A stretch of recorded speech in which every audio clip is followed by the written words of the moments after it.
Amid the UAW strike, Donald Trump is attempting to portray himself inaccurately as pro-union and pro-worker, and that's just not aligned with his record. He'll be showing up to a manufacturing plant on Wednesday in parallel to the Republican presidential primary debate that's tomorrow, and speaking, he'll be saying things like, I'm on your side and I'm for you, and those words are great, but meaningless if it doesn't align with an actual record or an actual set of actions that you could depend on Trump to take, which you can't. Whereas Joe Biden showing up on the picket line, that is aligned with his actual policies, his actual record on this subject. And so we got to make sure that Trump can't hoodwink people once again into believing he's actually pro-worker. First here from Politico, Trump's labor record will trail him as he wades into UAW strike. Former President Donald Trump is going to Detroit to try to make the case. He's got the backs of striking auto workers, but his record on labor issues has union advocates fuming all over again.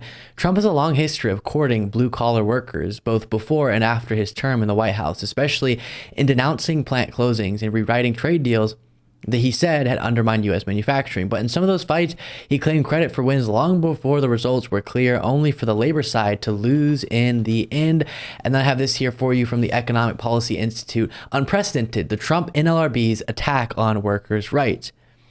Under the Trump administration, the National Labor Relations Board, which, by the way, I'll remind you, has been fantastic under the Biden administration, has systematically rolled back workers' rights to form unions and engage in collective bargaining with their employers to the detriment of workers, their communities, and the economy.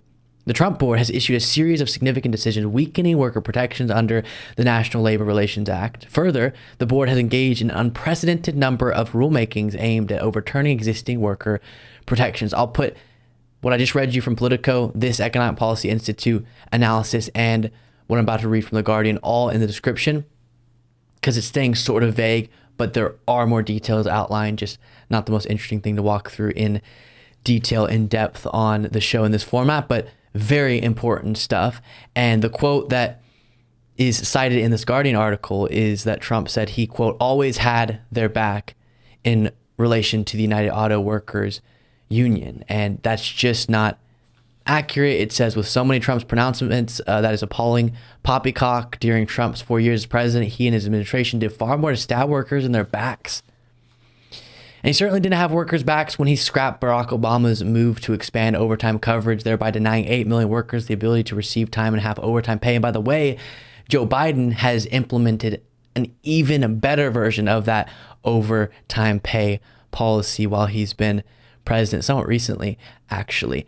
And then last thing I'll read here. Labor leaders should issue a warning. Workers of the world unite against Trump's con. Trump's appointees to the Supreme Court have shown scant sympathy toward workers and outright hostility toward unions. Again, so many more details outlined as to what specifically Trump's National Labor Relations Board was up to during his administration and his governance as president, and how it all undermined, especially unions, but just the well-being of workers in general, and their ability to leverage their power for better conditions, better pay, better benefits for themselves. Not to mention, even though Trump promised, as one of these articles pointed out, $1 trillion infrastructure plan, it had Infrastructure Week a bunch of times. This will help Americans broadly, but also workers, and implement these important projects. Never happened. You know what did happen under Joe Biden? An infrastructure investment bill that was historic. And what happened under Donald Trump, instead of that $1 trillion infrastructure plan, he had his massive tax cut that disproportionately went to those at the top of the economic ladder. So the rhetoric sometimes makes it sound like, oh, maybe Trump, he's saying some pro-worker things. It doesn't matter when his record doesn't align with that. Whereas Joe Biden was up to this today. Real simple, I'm going to be very brief. The fact of the matter is that you guys, the UAW, you saved the automobile industry back in 2008 and before. Made a lot of sacrifices. You gave up a lot, and the companies were in trouble. But now they're doing incredibly well. And guess what? You should be doing incredibly well too. It's a simple proposition. And then I'll pause it there because they cheer really loud and it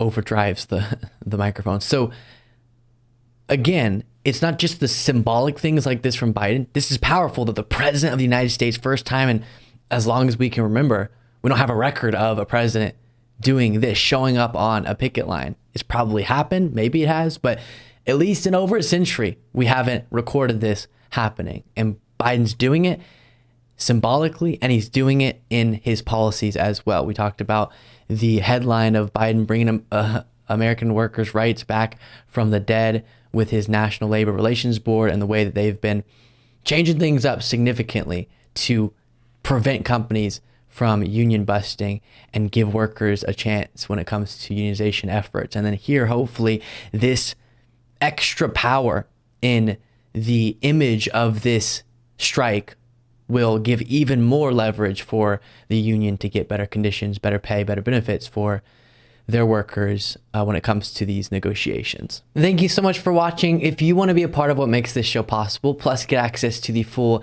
video version of the show and get a bonus show on the weekends, you can do so by going to lukebeasleyshow.com/membership. That's lukebeasleyshow.com/membership, and there's a link in the description.